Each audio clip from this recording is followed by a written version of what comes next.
মায়ের কথা যখন বললেন স্বাভাবিক দেশবাসীর কাছে তো একটাই বলবো, উনি দেশ নেত্রী, কাজেই দেশবাসীর কাছে অনুরোধ জানাবো সন্তান হিসেবে ওনার জন্য দোয়া করার জন্য।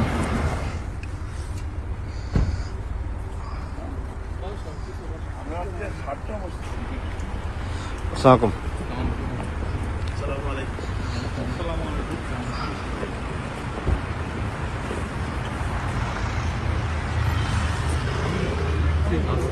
ভাই, আমরা তো সাংবাদিকরা এখানে অনেকদিন ধরে অপেক্ষা করতেছি। হ্যাঁ, যদি আপনার মায়ের জন্য যদি কিছু বলতেন, যে দেশবাসী এসে জানতে চাই, হ্যাঁ বিষয়টাকে যদি আপনি একটু যদি আমাদের কাছে বলতেন, আমরা তো চাই যে আপনারা একটু কথা বলেন মিডিয়ার সামনে। আচ্ছা, এখন যদি একটু বলতে চান যে দেশবাসী উদ্দেশ্যে কিছু বলতে চান আর কি, এটাই। ভাবছি হ্যাঁ, মায়ের কথা যখন বললেন স্বাভাবিক দেশবাসীর কাছে তো একটাই বলবো, উনি দেশ নেত্রী, কাজেই দেশবাসীর কাছে অনুরোধ জানাবো সন্তান হিসেবে ওনার জন্য দোয়া করার জন্য।